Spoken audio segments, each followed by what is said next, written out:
Good morning छात्रों। आज आपको इस वीडियो में भारतीय लोक नृत्यों के बारे में बताने जा रहे हैं। आपके किसी भी कंपटीशन में लोक नृत्य अपने में एक अहम स्थान रखते हैं।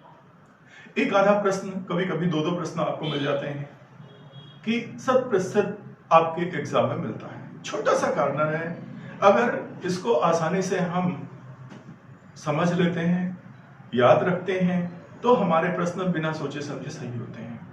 तो सबसे पहले हम आज बात करते हैं कि लोक नृत्य क्या है। वैसे हम जानते हैं कि नृत्य हमारी जीवन शैली को रुचिकर बनाने के लिए होते हैं, एक मनोरंजन का साधन है। वास्तव में देखा जाए तो नृत्य का जो सर्वप्रथम उद्भव देखने को मिलता है वो शिव के द्वारा तांडव और लास्य, ये दोनों प्रचलित नृत्य जो कि बिल्कुल अपोजिट कंडीशन में देखने को मिलते हैं। यानी हम लोग अपने जीवन को रुचिकर बनाने के लिए नृत्यों का सहारा लेते हैं, लेकिन शिव के द्वारा जब शिव नाराज होते थे तब उनके द्वारा नृत्य किया जाता था। लेकिन हम देखते हैं कि शिव के बाद ये नृत्य इंद्र दरबार में, और देखते हैं कि वहां से दक्षिण में देवदासी प्रथा के रूप में डेवलप हुए, और उसके बाद हमारे रजवाड़े रियासतें अपने अपने क्षेत्रीय नृत्यों के आधार पर अपने जीवन को रुचिकर बनाने के लिए कोई ना कोई लोक नृत्य, कोई ना कोई क्षेत्रीय नृत्य का प्रयोग करते थे।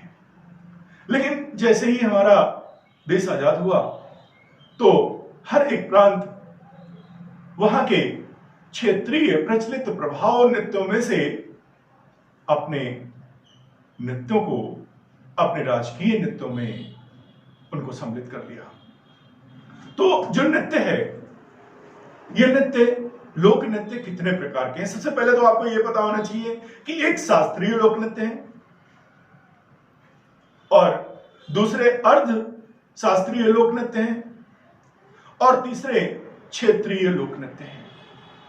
क्षेत्रीय लोक नृत्य छोटी छोटी जगहों पर प्रसिद्ध है, वहां पर मनाए जाते हैं, और शास्त्रीय नृत्य जो है सबसे महत्वपूर्ण नृत्य हैं, जो सबसे पहले प्रचलित हुए और प्रचलन के साथ ही साथ बहुत महत्वपूर्ण रूप में उनको इस्तेमाल किया जाता है।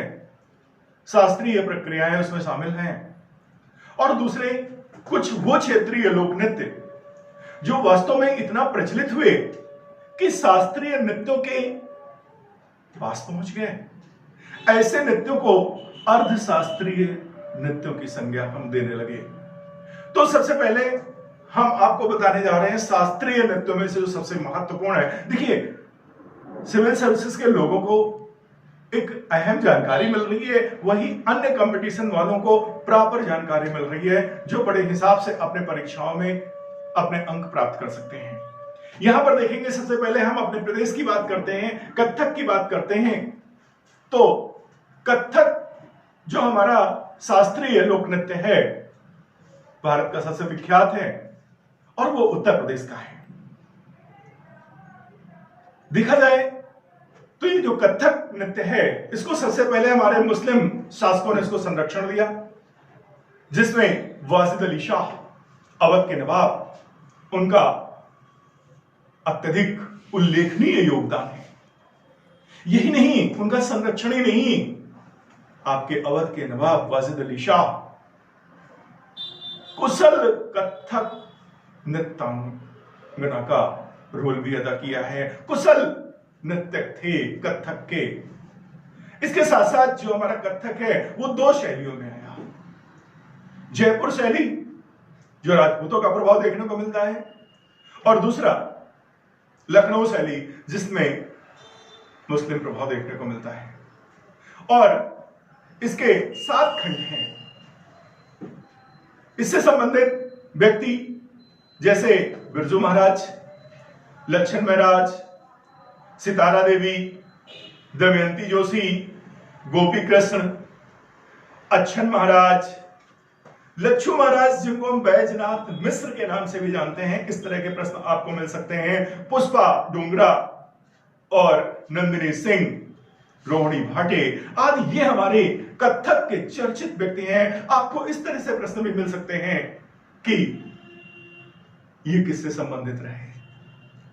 तो इस तरह के प्रश्न आप यहां पर देखिए, मैंने विस्तृत तरीके से आपको कथक के बारे में जानकारी दी कि आप किसी भी तरीके से गलत ना हो। दूसरा, इसके साथ साथ आप देखते हैं कि कुचिपुड़ी शास्त्रीय नृत्य है, वो कहां का है? वो आंध्र प्रदेश का नृत्य है, जो आंध्र प्रदेश में एक गांव के नाम पर उनके पुरुषों के द्वारा मंदिर प्रांगणों में किया जाने वाला लोक नृत्य है, इसीलिए वो कुचिपुड़ी नाम से ही प्रसिद्ध हो गया। कुचिपुड़ी वास्तव में आंध्र प्रदेश के एक गांव का नाम है और पुरुषों द्वारा किया जाता है। किसी भी प्रकार से प्रश्न आ सकते हैं। दूसरे, ओडिसी। ओडिसी यानी उड़ीसा का शास्त्रीय लोक नृत्य है और वास्तव में देखा जाए तो देवदासी प्रथा का प्रचलन यहीं से हुआ है और इसका प्राचीनतम उल्लेख हाथीगुम्बा अभिलेख से हमें देखने को मिलता है। बहुत गूढ़ सूचनाएं आपको इसमें मिल रही हैं, इनको आराम से इनको समझ करके तैयार करना है। दूसरा, मणिपुरी जो शास्त्रीय नृत्य है वो मणिपुर का है। ये वैष्णव धर्म का अवलंबन लिए हुए और भाव भंगिमाओं के द्वारा प्रदर्शित किया जाता है।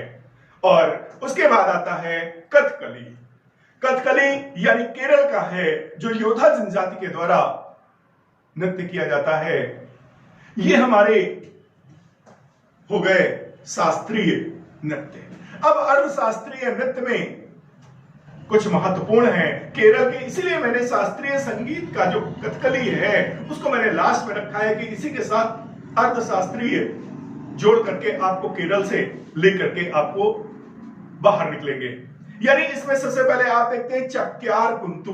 चक्यार कुंतु वहां का क्षेत्रीय लोक नृत्य है जो आज अर्थशास्त्रीय नृत्य का दर्जा प्राप्त हो चुका है, बहुत प्रचलित है और ये केरल में आर्यो जनजातियों के द्वारा नृत्य किया जाता था, बहुत प्रसिद्ध है, इसीलिए उठ करके अर्थशास्त्रीय नृत्यों में आ गया, एग्जाम में पूछा भी जाता है। दूसरा, ओट्टन तुल्लन, यानी इसे गरीबों की कथकली कहते हैं, ये भी केरल का लोक नृत्य है और मलयालम भाषा में इसका रूपांतरण किया जाता है और नाम्बियार ने इसकी अहम भूमिका निभाई है। इसी तरह कृष्णनट्टम जो कथकली से मिलता जुलता नृत्य है, यह भी केरल का है और ये इसकी खास बात यह है कि 8 रातों तक इसका आयोजन किया जाता है।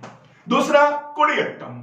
कुडियट्टम यह भी केरल का लोक नृत्य है और ये एकल नृत्य के नाम से जानते हैं और इसके आयोजन में विदूषक का बहुत महत्वपूर्ण रोल होता है और ये मनोरंजन का मुख्य साधन के रूप से इसको नृत्य किया जाता है।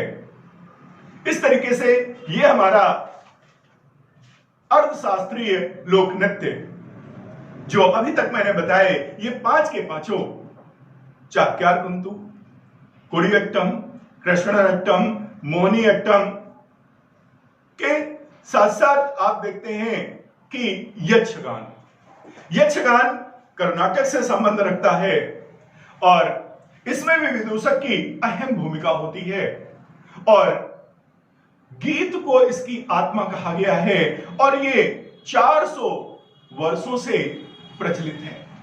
400 वर्षों से प्रचलित है। ये हमारा अर्थशास्त्रीय नृत्यों में काउंट किया जाता है। तो इस प्रकार से मैंने इस वीडियो में केवल शास्त्रीय नृत्य और अर्धशास्त्रीय लोक नृत्यों के बारे में बताया है, जिससे कि आपको इसके बारे में किसी प्रकार की शक शुबा ना हो और सिविल सर्विसेज के लोगों को पूर्ण जानकारी इसमें हासिल हो जाए। अगले स्टेप में आपको क्षेत्रीय लोक नृत्यों के बारे में बताएंगे और अपने प्रदेश से संबंधित और अपने पड़ोसी राज्यों से संबंधित जो अनेक लोक नृत्य हैं, प्रचलित हैं, जो पूछे जाते हैं आपकी लोकल परीक्षा में, स्थानीय राज्य से, यूपी विशेष से जब भी पूछे जाएंगे तो यूपी के विशेष जितने भी हमारे क्षेत्रीय लोक नृत्य हैं जो थोड़ी थोड़ी जनजातियों के द्वारा अपने आप में किए जाते हैं, उनके बारे में बताया जाएगा। आप जानते हैं कुछ तो हमारी संपूर्ण परीक्षा के लिए बहुत इंपॉर्टेंट होते हैं और कुछ लोक नृत्य ऐसे होते हैं जो हमारी स्टेट के एग्जाम होते हैं उसमें बहुत ज्यादा पूछे जाते हैं, उनमें वो बहुत ज्यादा पूछे जाते हैं। लेकिन यहाँ पर सबसे खास बात यह है कि कुछ चीजें हमारी ऐसी हैं जो हर दृष्टिकोण से इंपॉर्टेंट होती है।